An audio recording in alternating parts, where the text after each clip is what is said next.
I'm afraid the fire's a bit lowly. I tend to do that often when I'm busy on the computer. I focus so much on what I'm doing, I forget about my surroundings. It is cosy in here, but I like the ambience of the flame.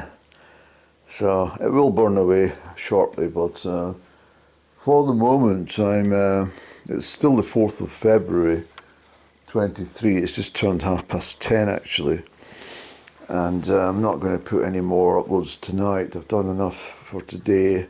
Anybody looks at YouTube, they'll probably think there's an awful lot to wade through. Most people put on one or two, not half a dozen. But I want to try and get everything out of the way and then move on to my new level and refocus on things I should be focusing on. After all, we are into February, and in a couple of weeks I will be pursuing other things. What I opened the camera for was, again, it's rather extraordinary because I think I mentioned in one of the vlogs that there was an occurrence on my unscheduled stop at Istanbul airport when I missed my flight to Hurghada and Lagada, and I went to Turkish Airlines desk who were arranging things for me, but in the interim, when I was let me get this absolutely right.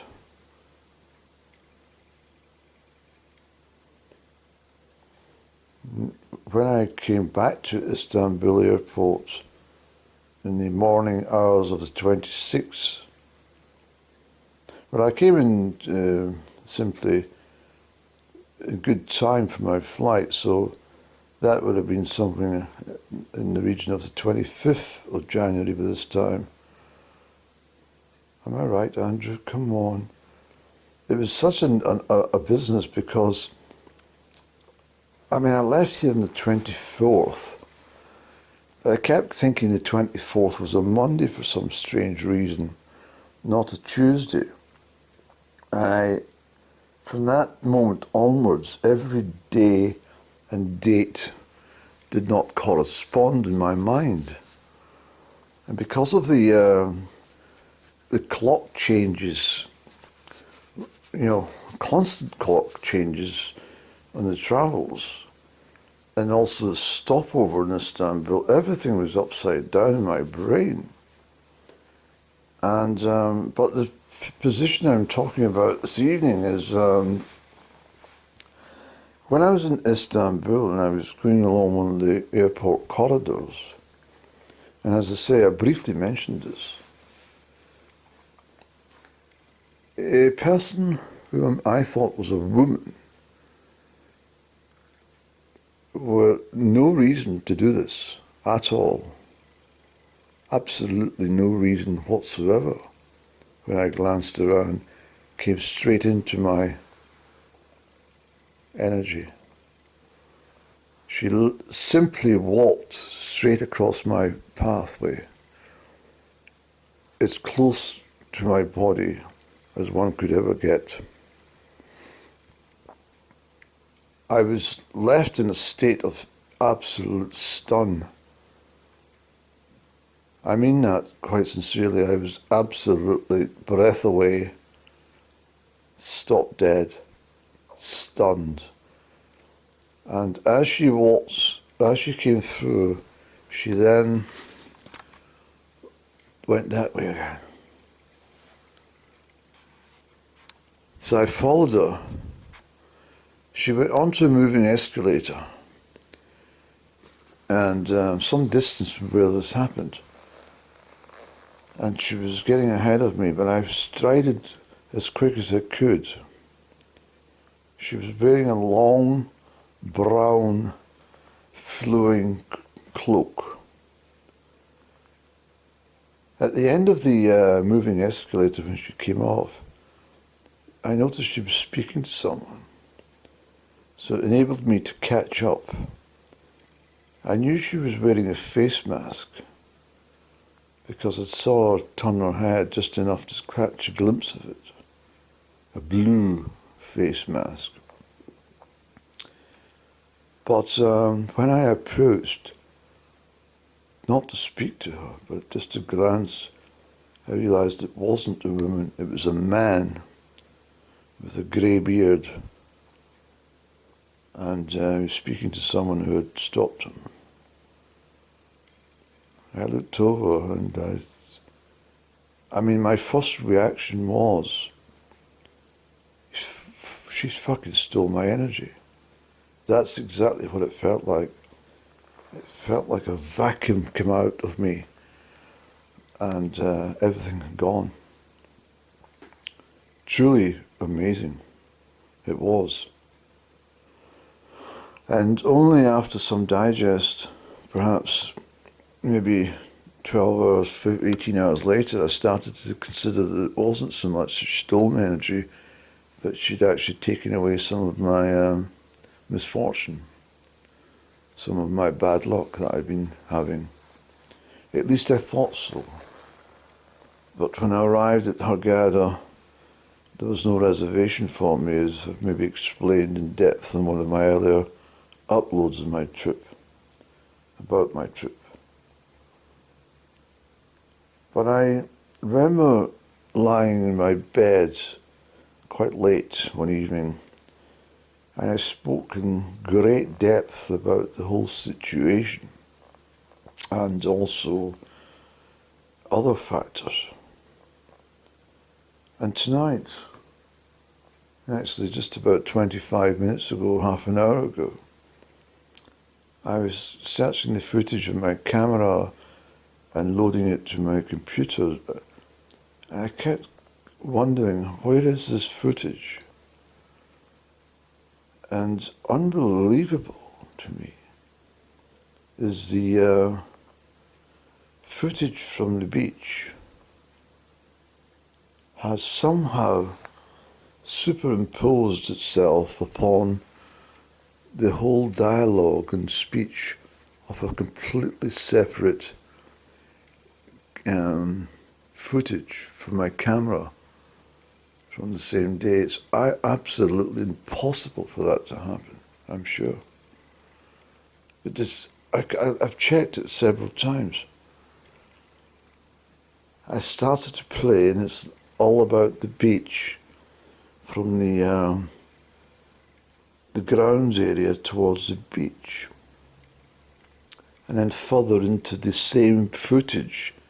It then brings me into the bedroom area where I was speaking in depth, because the rest of the dialogue is there.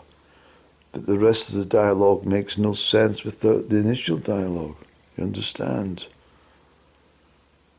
And I think to myself, well, this is quite extraordinary, because I think to myself, I might not meant to mention anything about this. I'm sure that something very strange has happened. But I will say to you that in the period, this has been a very odd period. I mean, anyone who's ever followed my YouTube channel prior to June or July of 2022, and then has followed some of the footage and uploads since then, will be puzzled as to exactly what is actually going on. Now, there's a big question mark in my mind about that too, but there's only so much I could say on camera. But things are very, very strange indeed. But I will say, from the pinnacle of the strangeness between the 31st of July, although it was earlier, but I'm saying the pinnacle, up until the let's say the 12th of September, when I met that old lady at Amarie, who turns out to be quite an unusual situation, and more so as the weeks and months have passed, as I consider all that's been talked about and said, particularly as she came back to me in my sleep just a few nights later to advise of some sort of update. But I'm thinking that if there are any powers to be which do organize things from let's say, from the other side, from the divine intervention perhaps, or whatever it may be, I think I've experienced this firsthand, and it's very unusual. It's very, very unusual indeed. Because I make reference to the situation, but the footage is gone.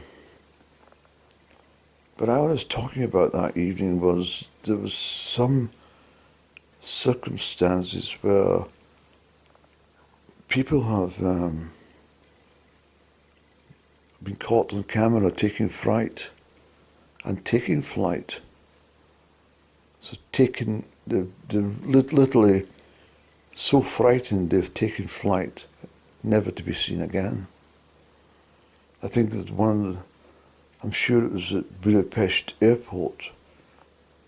I'm sure it's Budapest, and some chap is seen running for his life, and no one is behind him. And he is, from the footage, obviously petrified.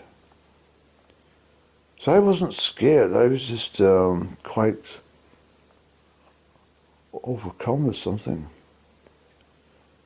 But I will say that strangely, whatever the situation was, something has been removed. Something has occurred. And to anybody who knows me, they must think, what is going on? Well, I can't really talk too much about it, actually. But it's, I very much on the esoteric. And I am not losing my mind, not at all, but it's been quite a journey. I also think that the journey which I have been on has been stepping up for me. The person who calls this stepping up for me, well, dare I say that she's possibly regretting the whole thing now. Because once you step up, you can't step back down.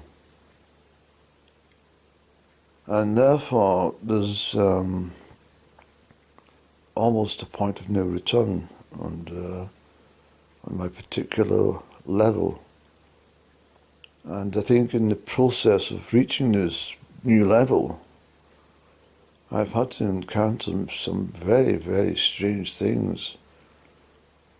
You know, it's like the situation about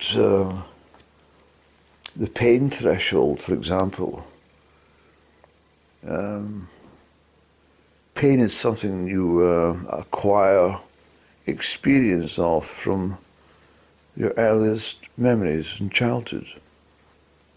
You know, maybe tumbling down the stairs or falling at your feet of mama or something and starting to sob and cry because you've got a sore knee or something.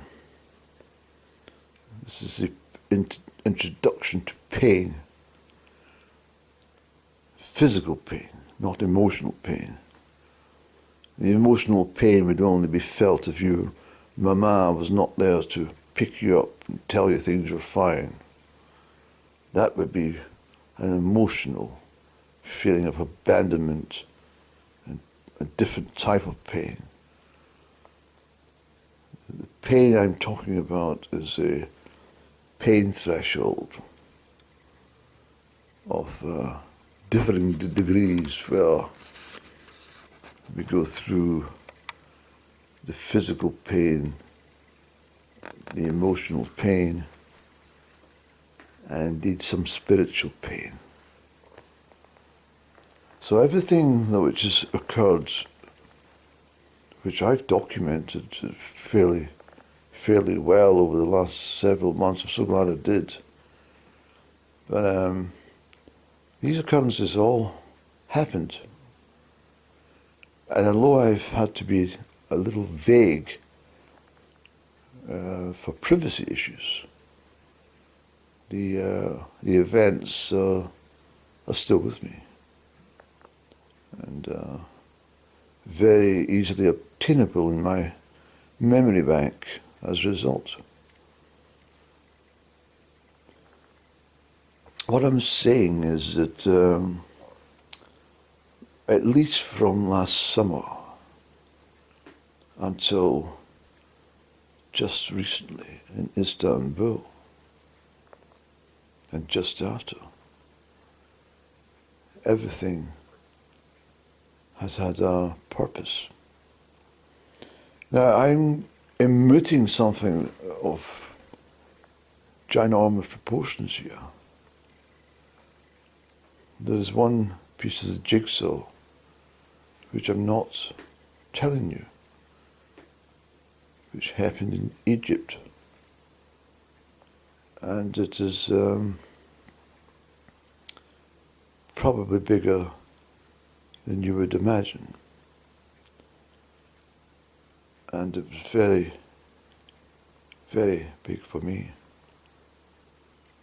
But it appears that some sort of divine intervention has taken place, or some spiritual encounter on the camera has insisted that this should not be disclosed, because I cannot believe that two separate pieces of footage from this camera could be joined together and overlapped into one piece of film. It is almost like the footage I made today at 4 o'clock, sitting on top of the footage that I am currently upon just now. Do you understand? It just couldn't happen, but it did. So that's a message for me, not to disclose what I was going to talk about and load on to my world platform through my channel.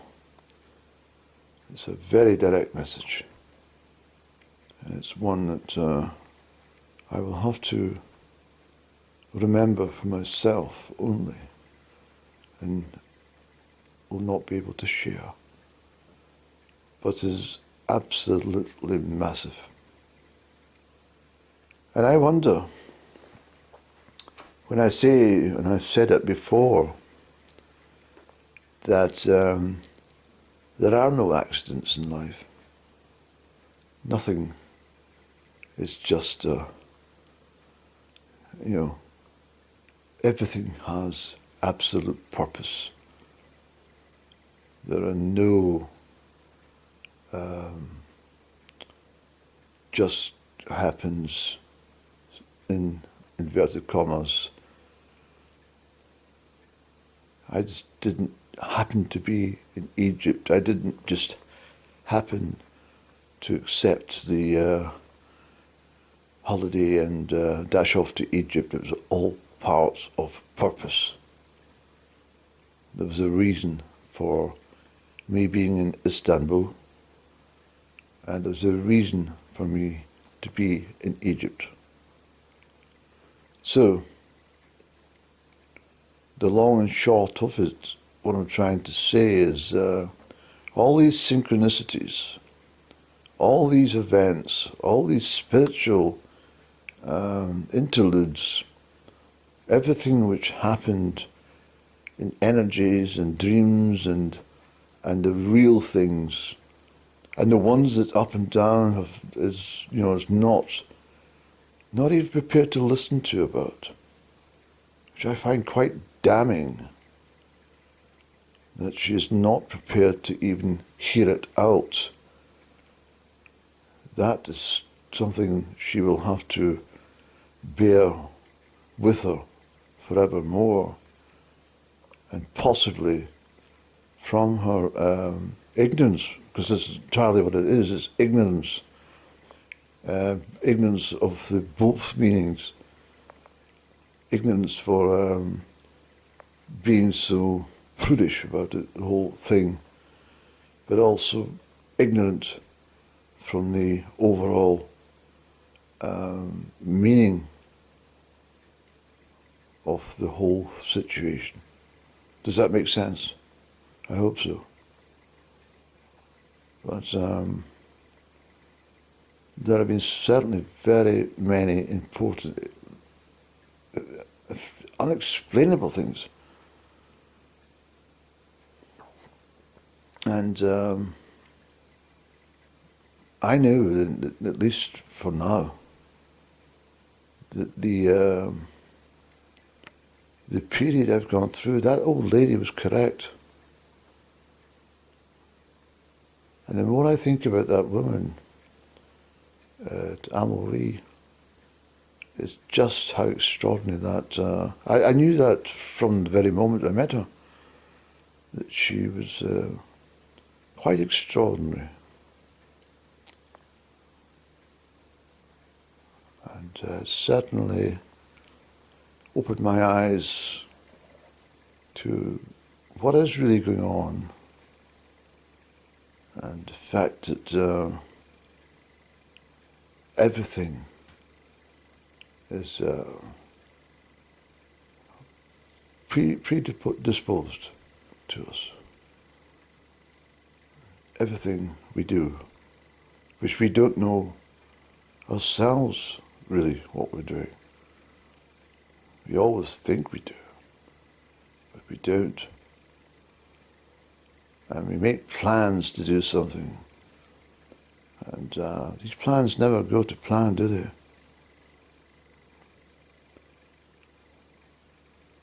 Many things that we just don't understand. But I have been through some extraordinary things in my mind, and it's strengthened my mind to quite a degree and quite a capacity, probably much more than I ever thought was possible. So one thing that's come out of this whole affair is the situation where I find myself in, as opposed to up and down.